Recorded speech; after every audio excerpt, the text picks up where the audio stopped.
Hello, everyone, and welcome to another episode of The Real Hosts of Short-Term Rentals. We are excited today to have a guest from the UK. His name is Craig Webb. No, I'm not making that up. That's actually his name. He has been 32 years in the hospitality industry, including 17 years as a hotel general manager. But today he focuses on SEO, on pay-per-click strategies, on web development, and is specifically focused in the accommodation and short-term rental industry. So, Craig, thank you so much for joining us. We all appreciate it. Thank you very much. And thank you for getting my name said correctly. As an American, I normally get called Greg or Crick or something like that. So well done. Thank you. Well, I have a slight, I guess you could say, not British background, but I'm originally from South Africa. Okay. So one of the colonies. So CEO, I think that everyone who is in this industry is looking to ideally get more direct bookings, which is where SEO comes into place. And it's definitely evolved over the years. And maybe we can start by that evolution and talk about how SEO has changed since the early 2000s to where we are now. Okay. Well, I've not been in it since the early 2000s, but I've certainly been in hotels that time and seen, you know, all the social media channels coming along. Airbnb came along. What was back then? Friends Reunited. That's come and gone, hasn't it? Not that that's to do with SEO, but really back in those days, it was really easy to rank a website. You just stuffed it full of keywords that you wanted and wrote the same thing 20 times and you would rank top of Google. And but quickly everyone became they were all doing the same thing, and of course that caused issues. And the algorithm then has to update and become a little bit cleverer, and it's just developed over time so that your content needs to be good, it needs to be interesting, it needs to be engaging. In fact, Google has an algorithm called EAT, which is experience, expertise, authority, and trust. So if you can build those four things through your website, it gives sort of the depth of understanding of your subject on your website, and that can help you rank. So it's not just about keywords, it's about a deep understanding of the subject you're talking about, having it on that page. Of course, over that 20 years, we've seen a huge shift towards mobile. And I remember even 10 years ago within the hotel industry, we were talking about mobile first. We've got to have our websites built for mobile. And now that was sort of 20, 30, 40% mobile traffic. And now we're at least at 80% mobile traffic. So your website has to work on a phone. They're getting bigger again, which is helpful. But I think that's one of the mistakes people make, is just building for desktop. But yeah, that's just some of the things that have changed over that time. Of course, now we've got AI search and AI results in the Google. They're called SERP, search engine results pages. So at the top of Google, you'll now see Google's own AI results. It's Mhm. a scrapers that have kind of given you the results. So things are changing all the time. Almost Google doesn't want the browser to leave Google and go to your website, but we can, using good SEO, still rank within that Google AI snippet that it gives us. So that's how things are changing now. Of course, now we've got ChatGPT and AI search within the ChatGPT search engine. So I'm curious to ask you, if I put myself in the shoes of a potential guest, and I know that I want to take a vacation in Miami. Um, it- my the first thought that I would have would be to either go to Airbnb, or if I'm more familiar with VRBO or Booking.com. But SEO is really about people searching on the web, right? So how does that work in terms of getting more people to search on the web versus searching within those environments? I think they go hand in hand. you need to use the OTAs to promote your brand and use your brand within your listing descriptions, probably your headline, and people can then find you naturally online. That helps as well. Also, I see using the OTAs as a cost of acquisition. It's your job as the host to collect some customer data while they're staying with you or pre and post stay through email collection, stay-fi, that sort of thing, and then to remarket to them. So I always say to people, most people in this game, in Airbnb or short-term rental markets, are property managers. They're building a property portfolio, and their brand and their equity within their brand is when they come to sell in 5 or 10 years' time, their brand with the properties is worth more than the bricks and mortar itself. So you need to be building your brand value, your email data, your social following, your website traffic. So that's why it's important. It's kind of a more holistic approach to having your brand be more known and, awareness. Obviously, we try and collect customer data so they book next time. SEO then helps them find us next time they stay. Hmm. I think where SEO is really difficult, I think you mentioned Miami. I've got a couple of clients, say, in Kissimmee, not too far, and it's super competitive, super competitive. Every other house in Kissimmee is a short-term rental. There are thousands and thousands and thousands of them. So the only way really you've got to be able to rank there naturally on Google, because the OTAs are going to dominate all of the first 3 pages, is to coin an Americanism, the riches are in the niches. So we need to understand what are the key benefit of your property. So Hmm. something local. So I mentioned the EAT algorithm earlier. You can rank by being an authority in your local area, by talking about the places to visit, the best restaurants, the best places to go with children or pets, etc. But if your property has a particular feature, and Hmm. that feature might be the amount it can sleep, it could be that it's accessible and wheelchair friendly, it could be, I was going to say hot tub, but that's not particularly niche in the US. But any niche facility that you can offer and it's unique, you can then build content around that. So around that, or the audience you're targeting. So you can build a web page that literally says, service accommodation for employers of, for example. So if you have a big local employer, I have actually got a short-term rental in a city called Milton Keynes in the UK, and it's a 10-minute walk from Santander. Santander is one of Europe's biggest banks. So Hmm. it's very close to the head office. So I've written a blog, short-term rental accommodation near Santander, Milton Keynes. It's super niche. Not many people are searching for it, but I guarantee you I'll come in the top 2 or 3 searches. Mm. So therefore, the riches are in the niches. We can create more and more content on our website about our local employers and places to go and reasons to stay with you. And that is the way that we can rank. Yes, it takes a long time, but if the browser types something super broad, accommodation in Kissimmee, no, you don't stand a chance in that competitive market. But if you're Mm. in a small village in the UK and you put accommodation in village name where you've only got a pub and a shop, then you're likely to be able to rank for that in that area. So we've got to think about where we are and the marketplace we're operating in.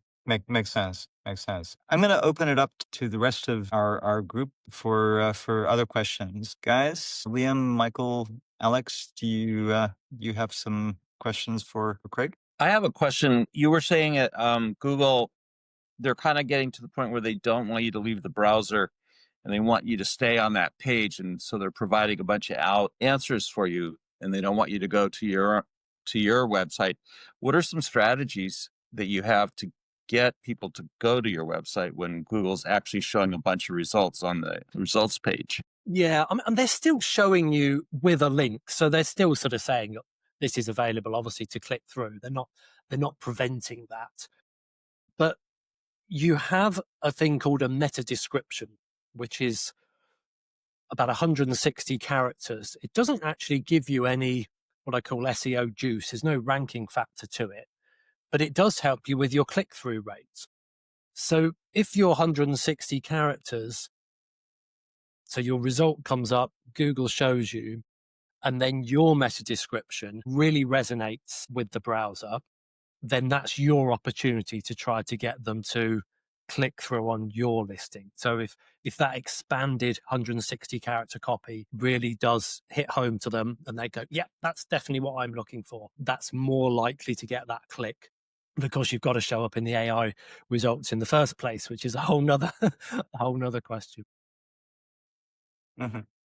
So Craig, I've got and I know we talked on the Boostly podcast recently. There's an awesome example of local SEO that I know you can share in a moment, and we'll keep the people listening to a bit longer for that. But my question to you would be, what should I do before I focus on SEO? We're talking about SEO, and there'll be hosts listening to this who are, thinking, "Hey, I need to do some work on my SEO," or they might not know what SEO is. But what are the things I need to do before doing SEO? What do I need, basically? What do you need? I see this quite a lot, and actually customers come to me and say, I want to do Google ads, I want to pay for Google ads, I want web traffic. And I take a look at the website and I said, forget it. You are not ready to receive paid traffic yet, because you're paying for the customer to come to your website and there are broken links, the booking buttons hidden, the picture covers up the text. It just has to work on various devices. Just make sure everything works first. Broken links, booking buttons, availability calendar. Can you go all the way from the top of the sales funnel, the homepage, to the bottom of the sales funnel, the checkout page, seamlessly? Does it work? Can you search the dates? Can you click the number of adults and children? And can you make that booking process? If you can't do that basic stuff, and the words don't display properly on the a mobile device, for example, that all just needs sorting out before you start any SEO or any paid ads. Awesome. Thank you. Craig, this isn't really a question, but it's more just I want your opinion on something. So this timing is incredible. I recently created a 3-month plan for SEO, and it has a lot to do with my web page and my direct bookings being very low. And in the plan, it says I should start with a kind of a baseline. So I have to do some measurements using some software I've never heard before. But it also said a lot of us we have websites through our PMS, through our property management software. And that's a booking website. And it's great because it lines right up with booking. It's direct bookings. It makes it very easy. Like you said, with your calendars and whatnot. But the recommendation in this 90-day that, had AI help create was actually create a different page. And that page is more for property management services. And so for me as a property manager, and that is really where I'm focused on the SEO. That's really where I'm focused on trying to get the traffic. And then I have a really strong booking page.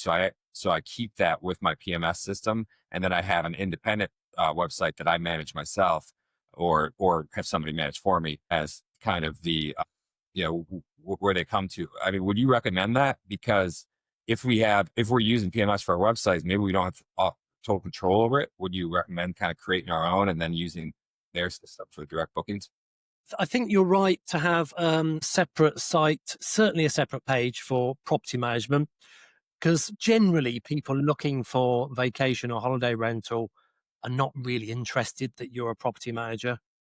So that tends to need to be hidden away a little bit from those bookers. Moving on to the channel manager side, the channel manager websites are good, but they're not excellent at SEO. They haven't really nailed that side of things. And also they're very templated. So I will land on a channel manager website and know straight away that it's a channel manager website, because you can put your logo in, but otherwise it's a white background with some boxes. So they're quite basic in terms of design, but really good for when you're starting out. So when you open up your first property, you've got conveyancing fees, solicitor fees, you've got to furnish the place, you've got marketing costs, and then suddenly you've got to spend a couple of thousand at least on a website. And actually, when you're starting, people don't have that cash flow. So I would actually say initially go with a channel manager website. And when you start scaling to 2, 3, 4 properties, when the cash flow comes, then build your own direct booking website. Makes sense. I know that years ago, and I don't know if this is still the case, and I forget the terminology, but you got more creed if you had referrals from other popular websites that were sending traffic to your site. So that whole linking system, is that still in play, and how does that work? How does one build that? Yeah, so it is partly. And I said back in the day, people used to do keyword stuffing and just put the keywords over and over again on their web page. Well, the next stage of that was to use an algorithm which gave authority from backlinks. So if you had the New York Times wrote a travel article and referred you, that's like a very high domain authority website referring traffic to your website. So that gives you ranking juice and a little bit of domain authority. So of course, you can't just go out and get a backlink from the New York Times, but you can write good blogs on your website that are genuinely helpful to people. So you might write a blog about the great local restaurants to eat at. And one of those great local restaurants might write a blog about the great places to stay locally. And they put a link to you. And that's kind of one way of getting backlinks. Of course, you can invite journalists to stay, travel bloggers, that sort of thing. That's a really good way of getting backlinks. The easy starting point for backlinks is to list your business with Apple Business Connect, Google Business, Google Vacation Rentals, Bing Places. So they're all kind of your main search engines. And then you would also list with directories such as TripAdvisor, Yelp 192, Brown Book, Cyclex, trying to think of some American. Yelp is an American one, isn't it? Those kind of listing places. And there's lots of local ones. I did some research recently and we were looking at Cornwall in the UK. It's in the south of England. And we were looking at why some particular websites were ranking. And some of the top websites like booking.com or Verbo were not ranking highly on specific small town, so Foy, for example, is a town in Cornwall. And the higher ranking sites for accommodation were the local accommodation providers who perhaps had a bit of a like 20, 30 properties and was a specialist in that town. So because they've got local domain authority, but then they're also getting local backlinks from the library or the school or the public office. And those local, particularly government backlinks, that sort of thing, can help your local. It's interesting that you mentioned restaurants because we've got a campaign right now, an SEO campaign, and when we looked at, and this I'm sure you would advise as well, we looked at our competitors and there's a way to look and see what keywords they're ranking for. And several of our largest competitors were ranking high for local restaurants. So take me through a strategy of, okay, if you have a well-known, let's say a Michelin star restaurant that's located near to your property and you're trying to rank for that restaurant, would people then go from that link to a blog article about that restaurant that also has a link over to your booking site if they want to stay nearby? Yeah, well, firstly, if you write a blog, I think the first thing to say is at the bottom of that blog, have a call to action. So someone might have been researching, I'm going to use Le Manoir. So that's Raymond Blanc's famous restaurant in Oxfordshire near me. So if you were searching for accommodation near Le Manoir, obviously Le Manoir would come up because that is accommodation. So you can, that's like a niche term, isn't it? So accommodation near or self-catering near, service accommodation near.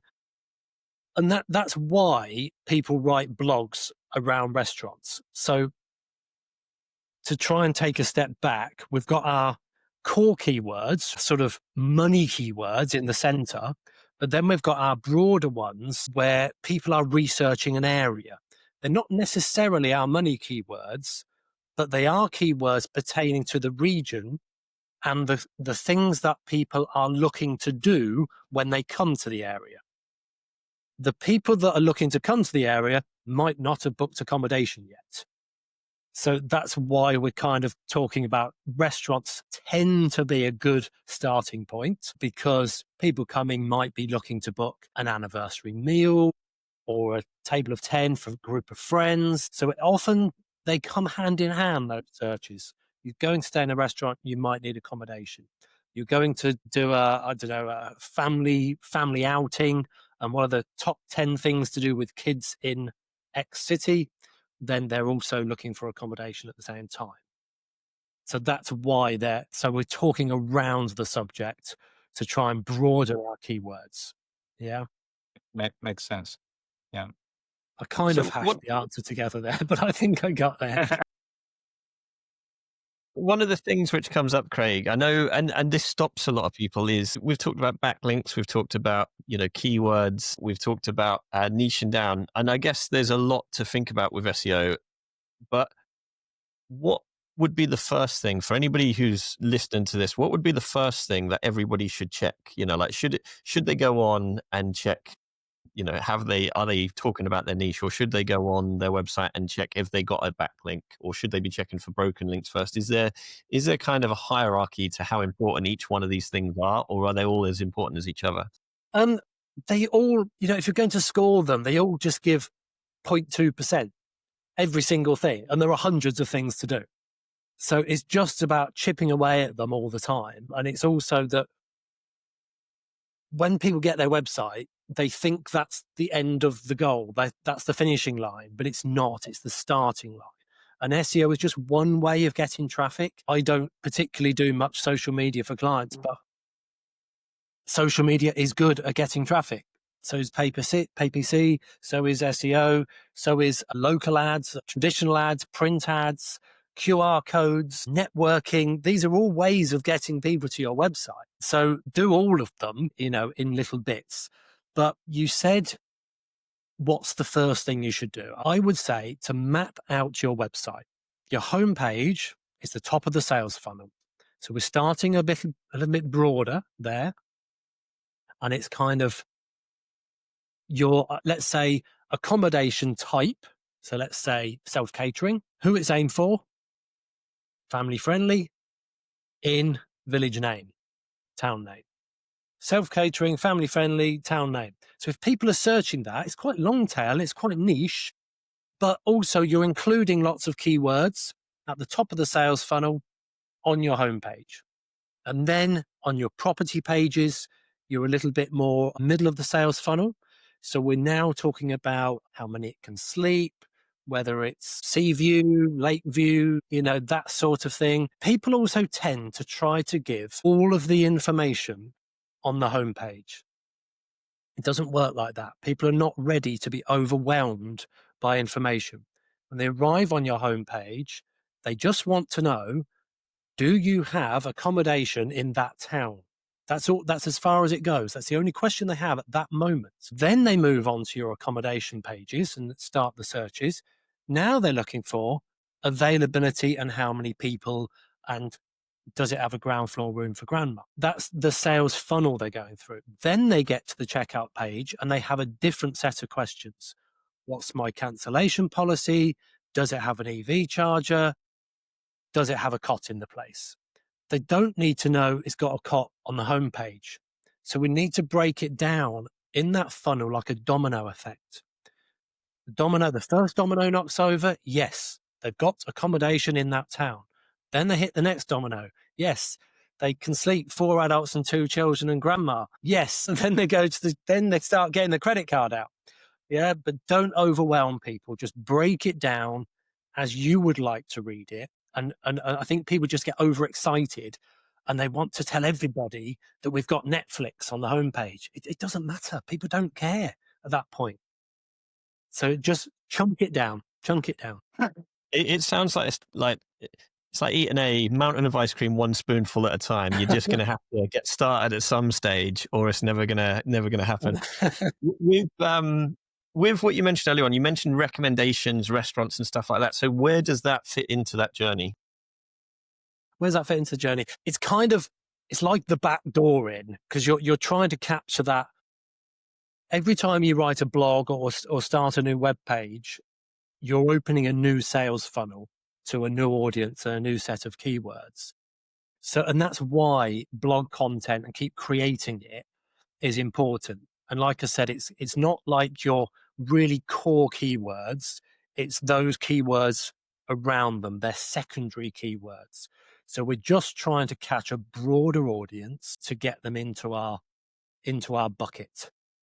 And that's why blogs help. And like I said, it gives it that EAT authority, the EEAT, local experience, expertise, authority, building trust.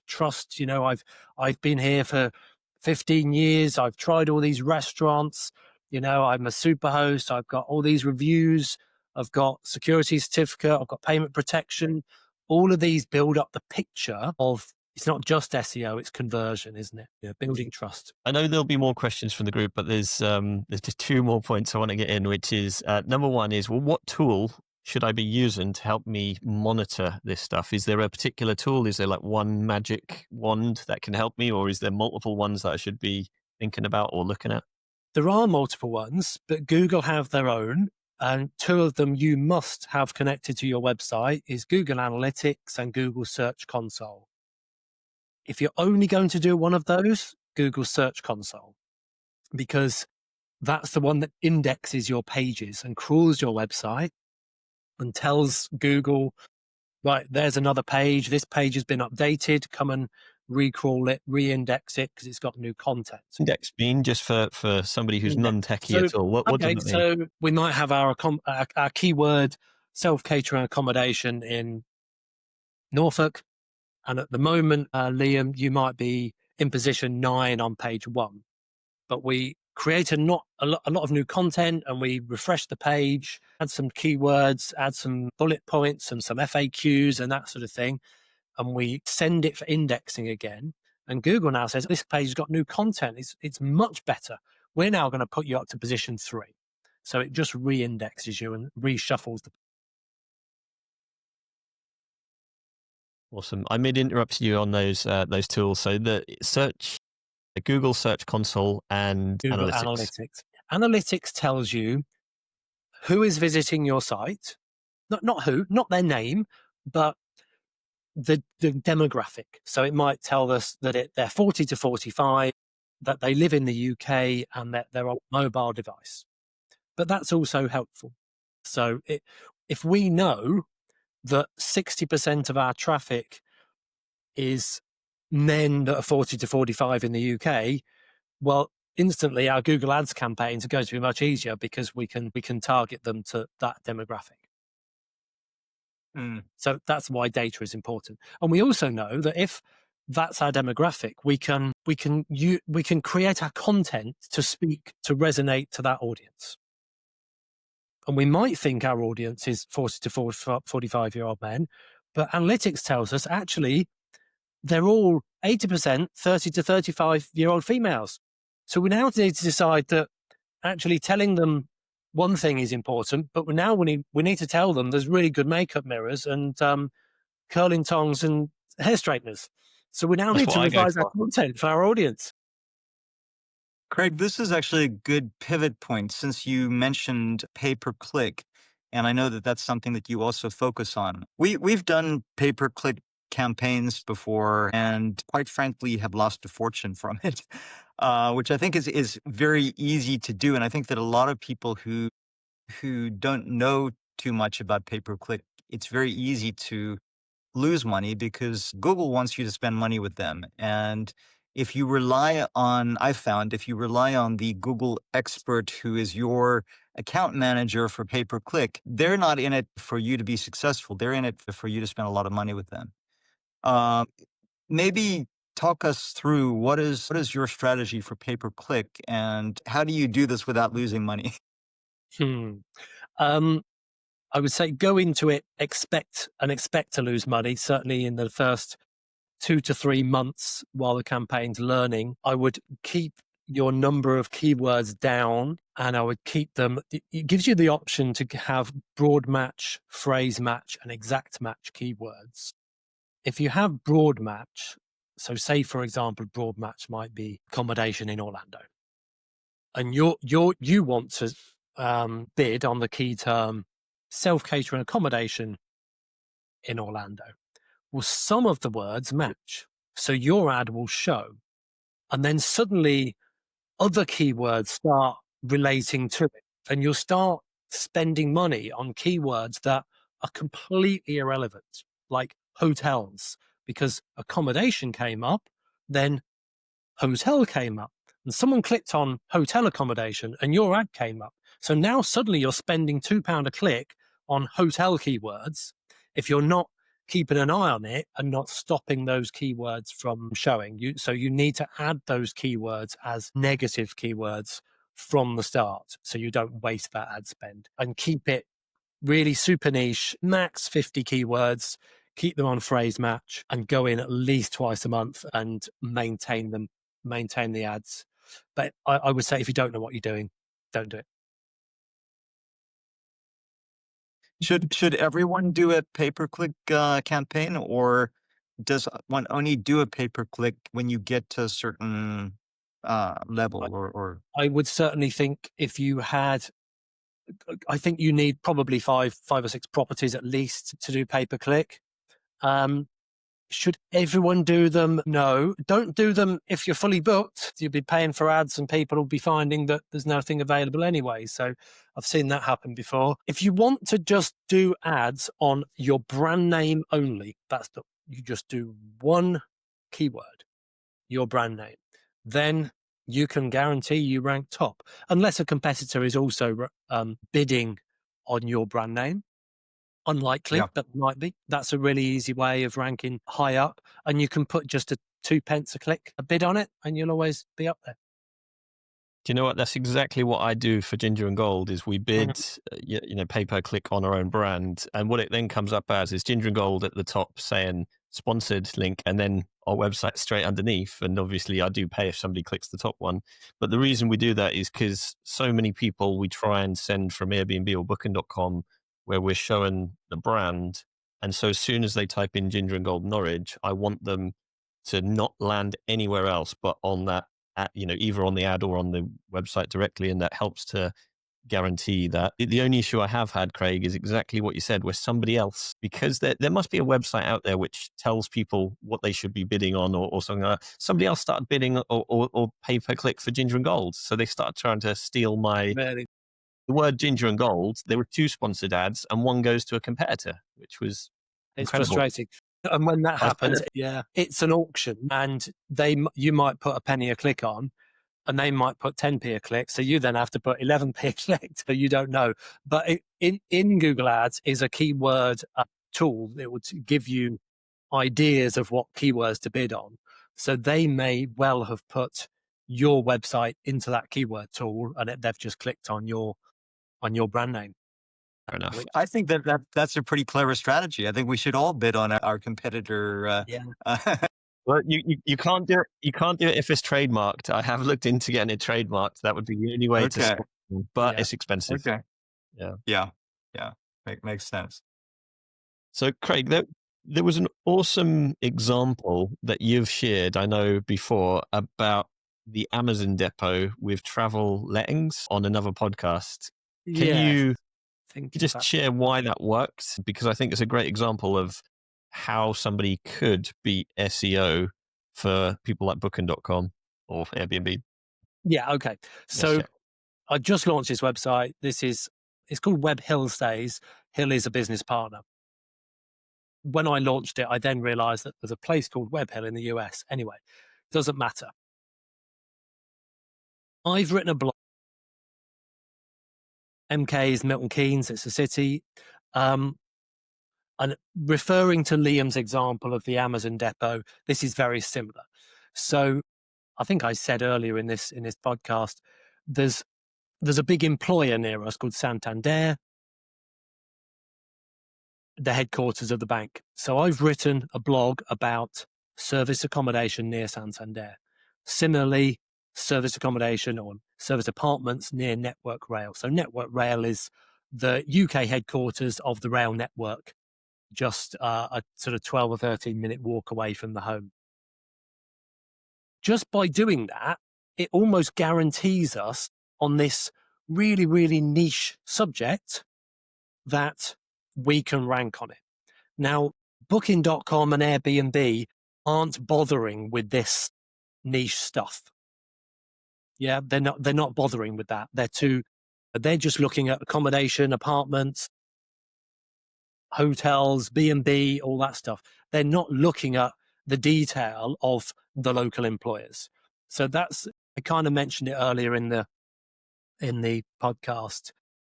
Focus on some of this niche stuff and you will rank. So in fact, I did this page, relocation and insurance accommodation in Milton Keynes. So if I take just that bit, insurance accommodation in Milton Keynes, and we do a Google search for that, we talked earlier about the AI overview, and my website's 5 weeks old. I'm number 3 in the AI overview. I'm number 2 here in this image. And I'm number 2 in Milton Keynes. Now, this is a city. It's quite competitive. But that's, that if somebody's searching that, their intention is high. The intention for that thing is high. They definitely need insurance accommodation in that town. So it's high search intent. It might be low traffic, but you can really rank very quickly on that keyword. So that's really the example Liam's talking about, if that makes sense. And if you would you do pay per click for that sort of thing? You could do. You'd have to keep it phrase match, because if you had like accommodation in the word and someone just typed in accommodation in Milton Keynes, you'll be spending £2 or £3 a click easily, and you'll waste a lot of money. Got it.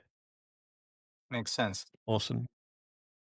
Yeah. Dina, do you have any questions for Craig? So circling back to potentially having 2 websites, because a lot of us just have one with a section focused on owner acquisition and a section focused on guest acquisition. So are you recommending 2 separate sites, or is there a way, like when the user, and this is probably bad practice, when the user lands on the homepage, are you an owner? Are you a guest?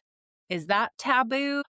Or should you just make the website the focus of what you're after, if you're after owner acquisition?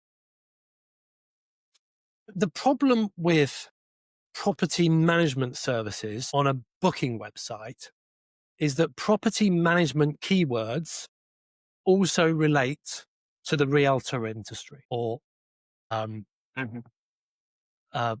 estate agents, as we would say in the UK. So the keywords can get very mixed up. And if you're talking about apartments and things like that, you don't really want all that wrong traffic arriving on your website. People who are looking for an apartment to live in, you're trying to sell short-term rental accommodation. I think the way round it is, and the best practice I've seen, is to have still the link in the top of your website to your property management page. And your property management page is a subdomain. So, for example, my marketing company is just little name drop, Webb Marketing, 2 Bs, webmarketing.info. Now, we have a subdomain for Google Ads, and it's called ads.webmarketing.info.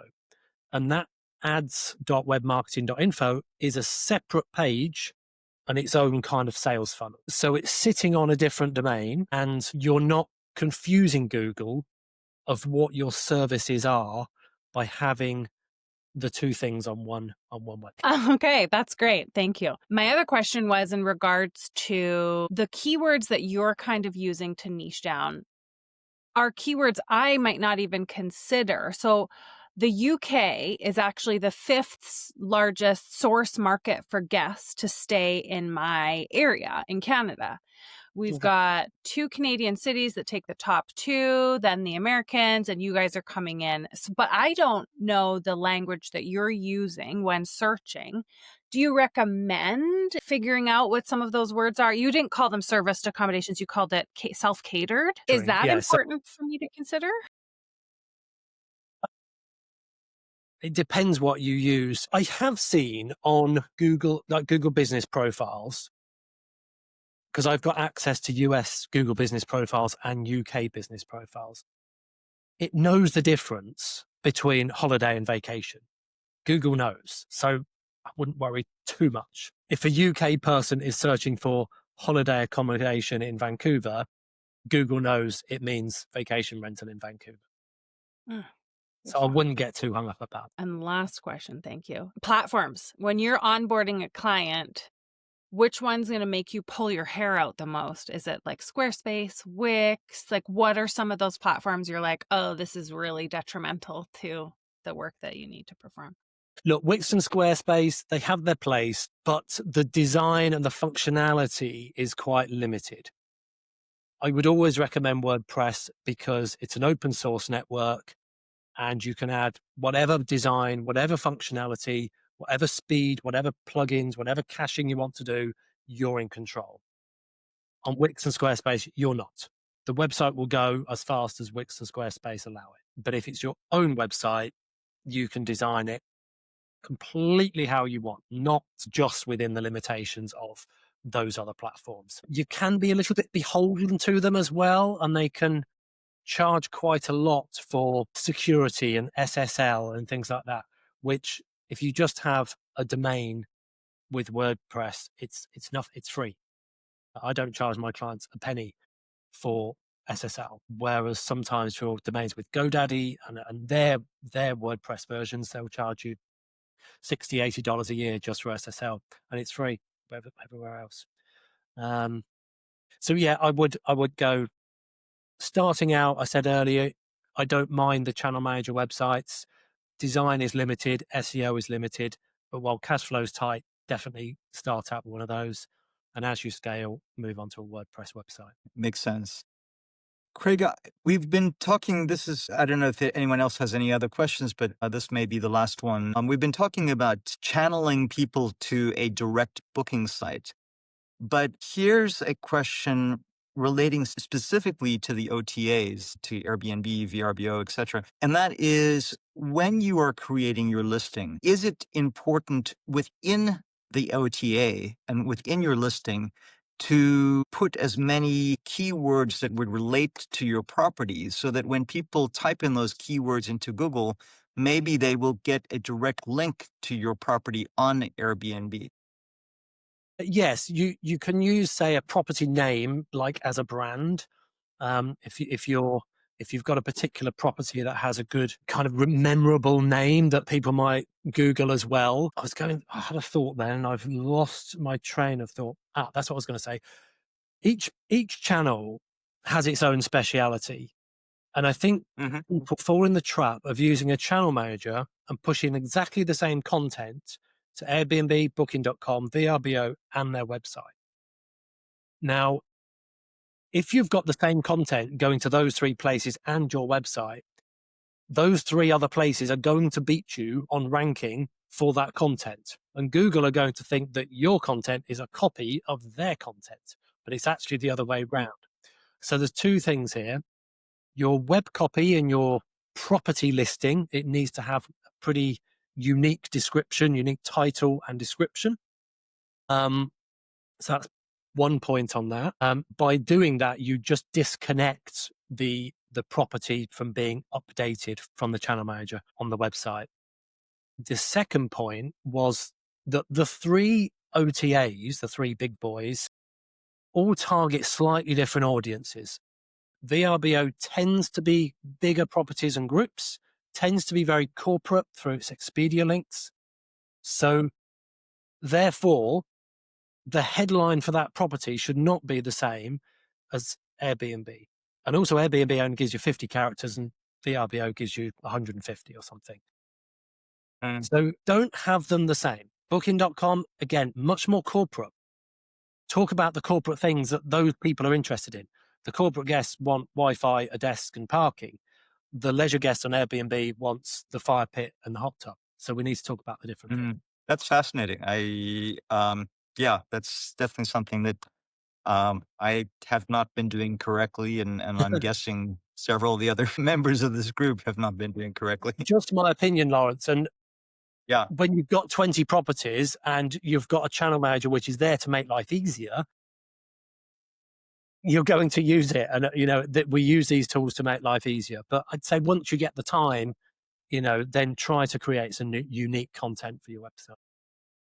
yeah, or copy and paste it into ChatGPT and ask for the various versions of that description. Of course. Greg, I got to hop off. I want to say thanks a lot. I learned a lot from you today. Thank you. See you, everyone. Thank you. Thank you, Alex. Craig, thank you so much for joining us today. If people want to find you, find out more about you, or contact you for SEO, SEM campaigns, what's the best way for them to do that? Yeah, so my website is webmarketing.info. Web is 2 B's, or it's Craig Webb SEO on Facebook. I don't really do Instagram very much. I think I'm on Instagram. Yeah, my website is the main way people find me. And there's a calendar link on there as well. It's easy to book a call. My calendar's open. Just book a call with me. Craig does some awesome SEO courses as well. I'm going to plug your courses for you, Craig. Little plug. Good. And on my website right now is actually a free website audit. How long that'll be there, I don't know. There's a pop-up and I'll scan your website, give you some feedback, personalize it to you, and email it over to you to give you some tips. Super. If you enjoyed this episode, please like it. Please share it with those who you feel this would be beneficial. We meet every 2 weeks and talk about different topics of the short-term rental industry. And we often have guests on, as you saw today from Craig Webb. Again, thank you for joining us, and we will see you on another episode of the Real. I was going to say the real hosts of the real hosts of Housewives, the real hosts of Short Term Rentals. Thank you, everyone, and goodbye for now.